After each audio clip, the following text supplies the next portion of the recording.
So it's been about 3 months since I've given you an update on my dad not leaving a will when he passed away. So he died back in April and didn't leave a will or anything really. So I had to go to probate court. I explained a lot of the steps and like the beginning steps to this process in part 1. So I'll link part 1. Make sure you go watch that because I'm just going to pick up pretty much where I left off in that video. But just quick summary, when someone dies without a will, you have to go to probate court. So you have to hire a probate lawyer and do all of that stuff. So I wanted to give more information because last time I had only met with the lawyer one time.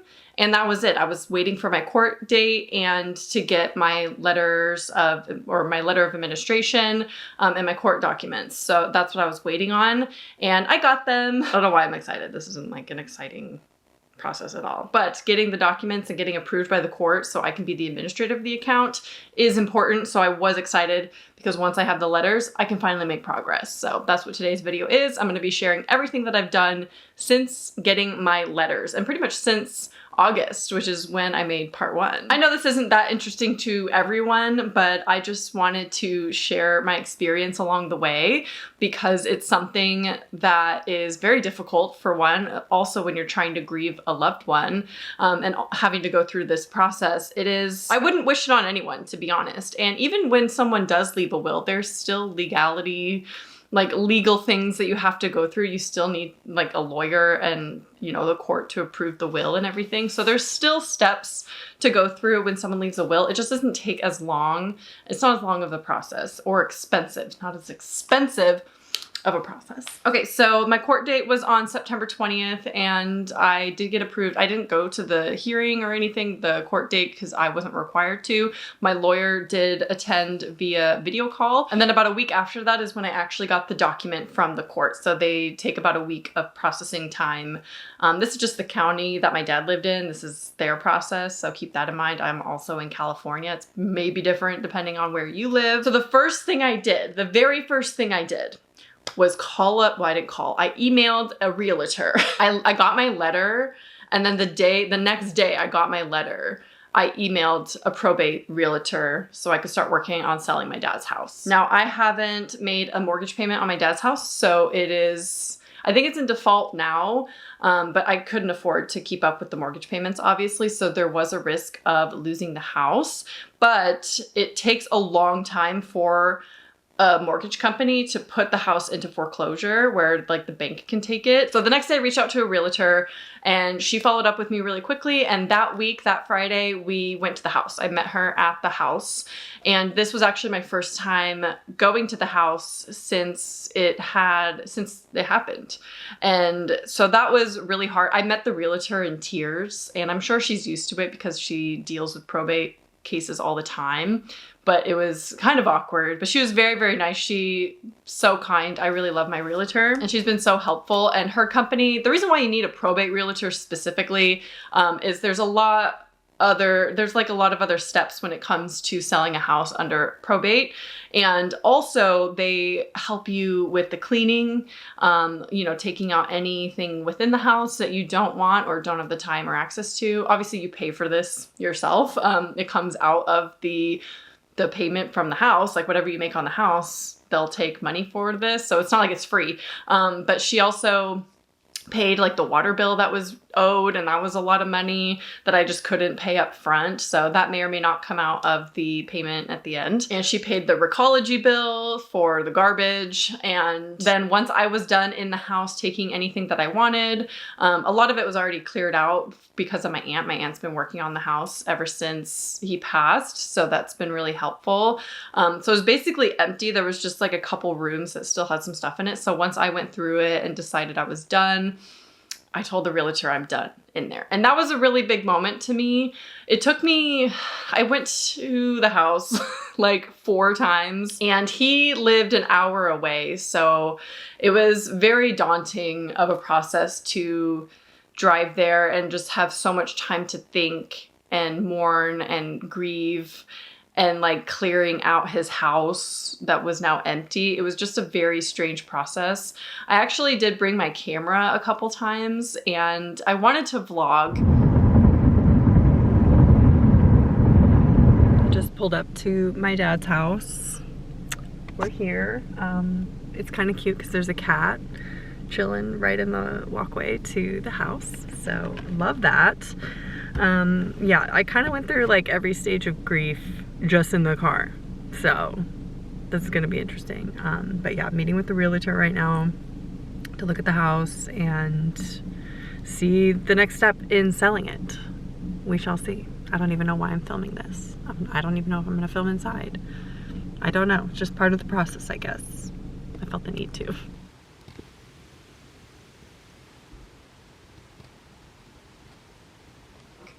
But the thing is, I wanted to also respect my dad's privacy based on like, you know, the state of the house and everything. It wasn't in a good state. And I will be selling the house as is, so I won't be making much money on the house at all, if any, to be honest. Like myself, I probably won't pocket that much money from this house sale. Just given the market right now and how expensive a probate realtor is and a probate lawyer, after everyone's paid, I don't know what I'm getting, to be honest. Anyway, so we're gonna backtrack just a little bit to after I get my letter of administration, I get a packet in the mail about a week or two later from my lawyer, and it's basically like a document I need to sign.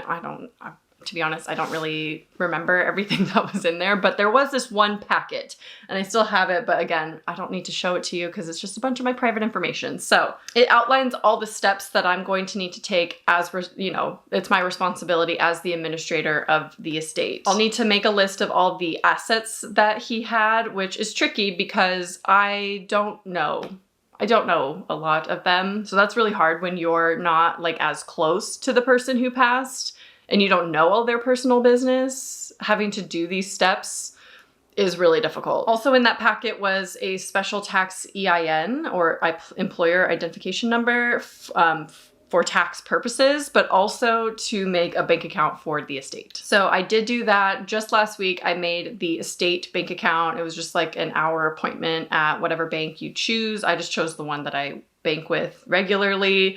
And so that estate account is now set up, and basically you have to create an estate bank account for any payments that are owed to you. So if he did have life insurance, for instance, he did get money from my grandmother's life insurance when she passed last October.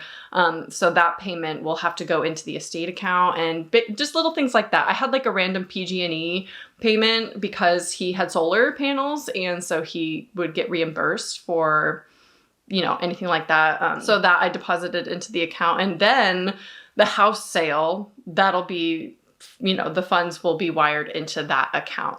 I can't take that money like out of the account. Like it has to sit in there until the very, very end when the court basically approves that I've done my job as the administrator. And then I have to keep track of any creditors or bills owed. So been collecting his mail over the last couple months and going through it and paying what I can. Like I said, the water bill was paid by my realtor and the recology. I've been paying his storage unit.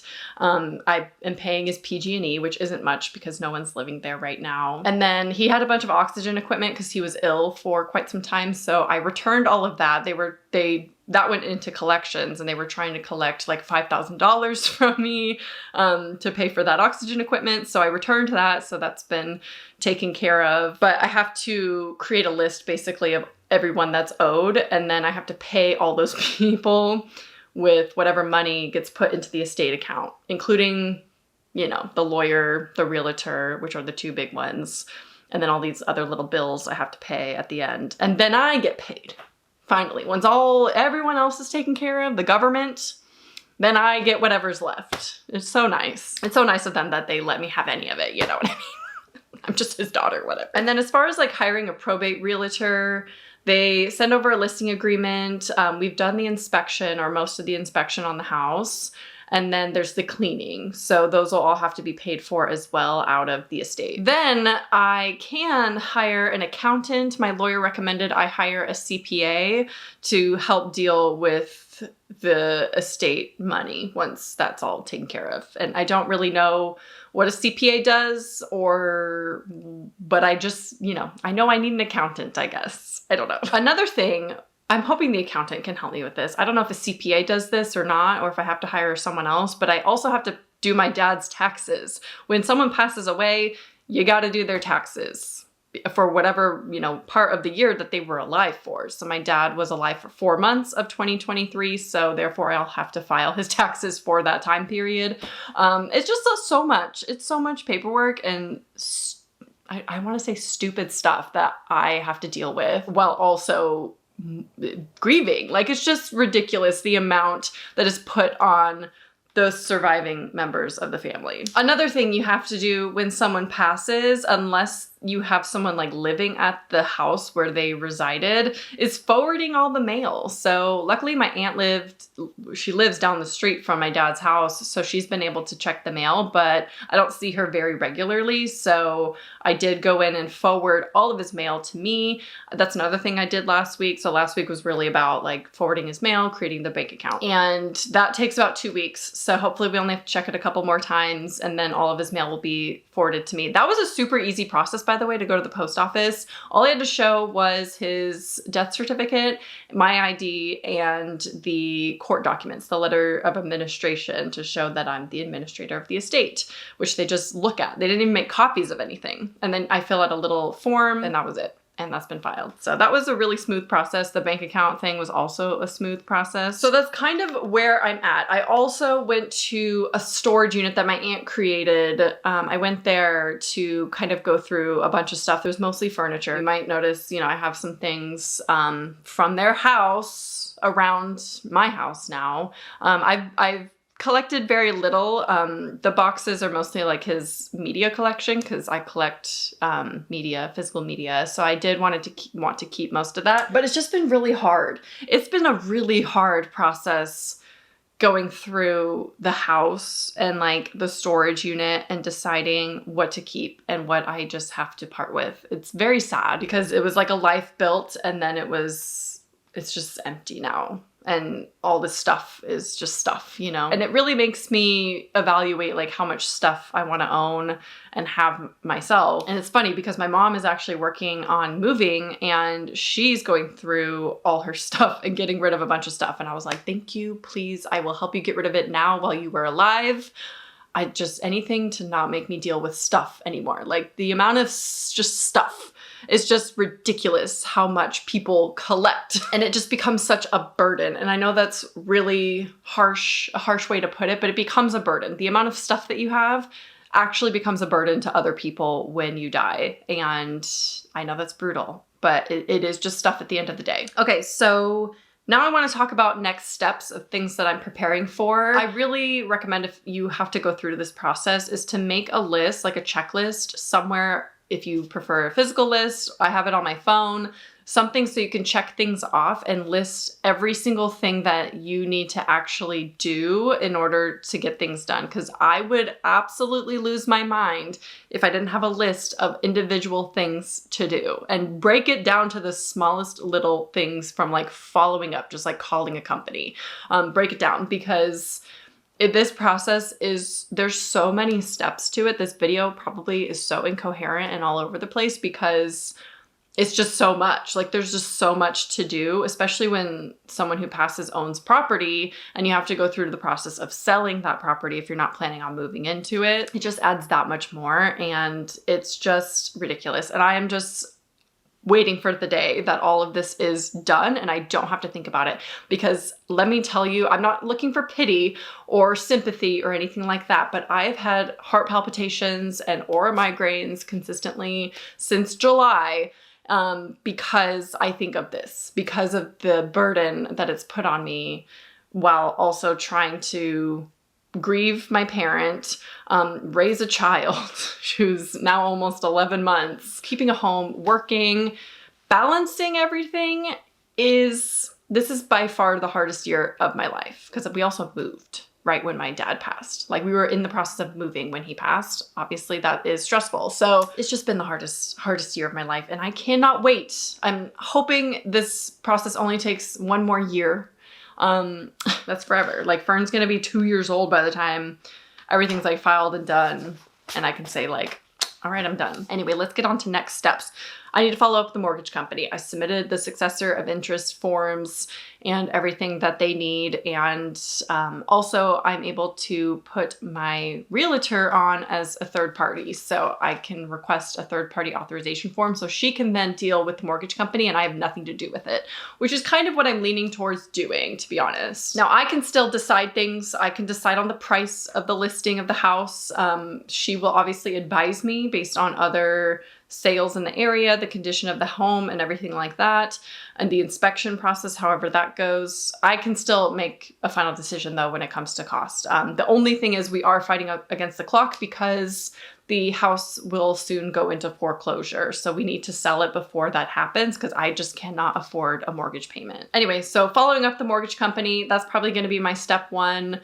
As far as next steps, I need to mail some forms, the copies of everything, his death certificate, the court documents, all of that jazz. There's forms to fill out for his retirement. So I need to send all of that to his retirement account and see if I'm eligible for anything there. I'm hoping, fingers crossed. I don't know that I'm listed as a beneficiary on his retirement account, to be honest. So I don't know what's going to happen with that. I could get the minimum payment, which is like $2,500 to $5,000, which is just like a survivor death benefit. I qualify for that automatically just because I am a survivor of him. But beyond that, I don't know. I did get a statement in the mail from a life insurance company, so he might have taken out life insurance. Again, I don't know. I'm going to call them and be like, here's my forms. What is this? Does he have anything? What's going on? I do need to make a list of the assets, of course, like I said, and the list of creditors and bills due. I've been really organized as far as keeping all of the letters separate from like payments to be made into the estate account. And then also creditors and debt collectors and bills owed, from things from his like phone bill, his internet bill, random little bills like that, credit cards, all of that. I've been keeping separate so I can just, pay those as needed once the estate, everything is finalized. And then eventually hire an accountant. I don't know when I do this. I'm going to ask my lawyer when I hired the accountant. We're really close to listing the house as far as I know.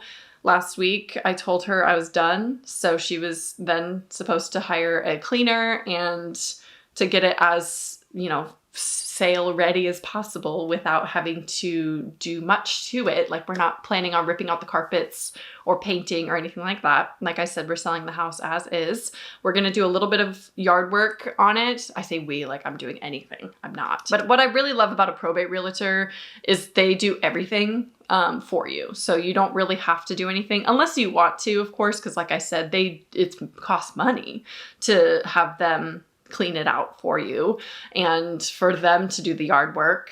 You could obviously do it yourself, but for me, it's worth the money to pay for someone else to do it and for me to save my time because he lived farther away. So it'd be too much of a nightmare situation for me to try to balance that on top of everything else. I would rather just hand over everything, the keys to her and be like, here you go. Let me know how much it sells for, and then just call it a day. There's a lot of little random things, like I said, Social Security. Like I got to figure out Social Security if I am eligible for anything of that. I don't know. The life insurance for my grandma, I have to file forms for, so that can go into the estate account, and then hopefully, I'll get that. It's not a ton of money, but it's something. And then, yeah, like I said, just random bills and stuff. He had like a savings account with a couple $100s. So I got to figure out how to transfer that into the estate account. And that's all I know of as of right now that this process will be. And I know I'm like, that's all I have to do is just those things. I've already accomplished so much and I'm so proud of myself for how I have handled everything. He does still have a storage unit that I've been paying for. And honestly, it's like $129 a month and I've just been paying it because I don't have the energy to go there and go through it right now. Like I know that's just an added fee, like an added bill for me. But again, because of everything else I'm dealing with the house, I kind of want to finalize the house sale first before I even think about going to the storage unit. And I actually might vlog the storage unit situation. That stuff has been in there for almost 20 years. And Who knows what's in there? I have no idea. So that's going to be a mystery. And there's a form to fill out with the court documents in order to gain access into the storage unit, of course. I have to show everyone my little paper, like, look at me, I'm his daughter. I'm eligible to go in there, thank you. But yeah, it's a lot of little things. The form I had to fill out for the mortgage company, I had to get notarized. Never done that before. Never had anything notarized. I just went to UPS because they do notary services. So a lot of little things I'm doing for the first time. A lot of people I'm having to call. Not a fan of that because I'm a super big introvert and really awkward on the phone. I've had people laugh at my interactions on the phone. I had someone laugh, and I know they were 100% laughing at me speaking on the phone. And it was the oxygen company actually. And sure enough, when I went in there, they were really rude, I would say. I had the oxygen equipment in my car and they were like, they didn't even look at me. They were hidden behind a computer screen.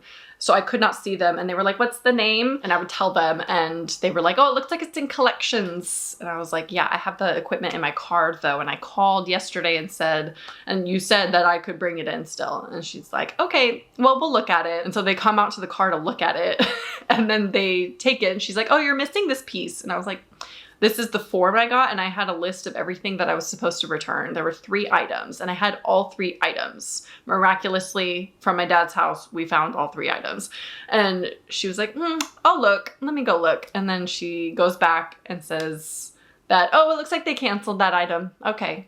So it worked out, but it was just, she was rude. And then the lady on the phone laughed at me. So wasn't a fan of dealing with that oxygen equipment place. Anyway, that's my one little rant from the interactions I've had. The people, the interactions you have with certain people, the water company was really rude about the water bill, like no sympathy at all. And again, I'm not expecting people to grovel at my feet and be like, oh my God, I'm so sorry. I actually hate when I have to tell people the situation. I hate it. I cringe so bad. And yet here I am making videos about it.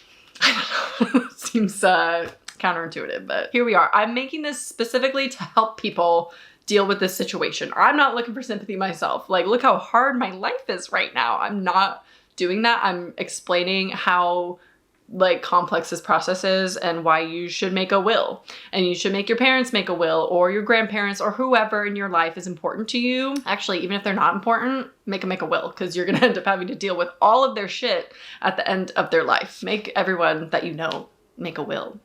And yes, it costs money to have a will finalized and notarized and be legal, official and everything like that. But it's worth it. Would you rather pay $1,500 now to have a will authorized, or $15,000 later to have a probate lawyer? $15,000 for a lawyer, probably like $10,000 for a realtor. So you want to pay $30,000 for all that, or $1,500 to have a will? You pick. Like, I will pay my mom's will. I'll pay for my mom to have a will, so I don't have to pay $20,000 to whoever after she dies. Like, no thank you. Anyway, this is where we stand. This is where I'm at right now with my handy dandy little red folder of all of the documents that I can't show you, so it's not that interesting because I don't have anything to flash at you and be like, look it. But hopefully it's interesting to you to hear about this process and inspires you to take care of people in your life and have them do this. And I know it's so awkward. No one wants to talk about it. No one wants to deal with this kind of stuff, but you will suffer the consequences if you're like a beneficiary or a survivor of that person. You're going to suffer the consequences and have to deal with this. Of course, I will give you guys an update as I learn things. It'll probably be another couple months after I sell the house. I'll let you know how that goes after I hire an accountant and figure out why I need one. And then probably after I file my dad's taxes next year,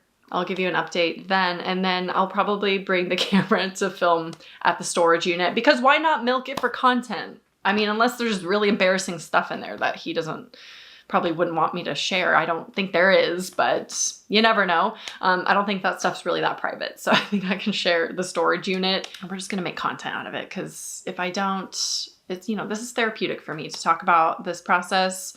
Even if I'm not talking a lot about the emotional side of things, it's still nice to like talk to someone else about it and like share what I've been doing lately and everything that's happening behind the scenes in my life that you know, no one really knows about. Anyway, if you have any advice for anyone, if you've gone through something similar, I would love for you to share in the comments if you're comfortable doing so. And just, yeah, your thoughts. Anyway, I will see you in the next one.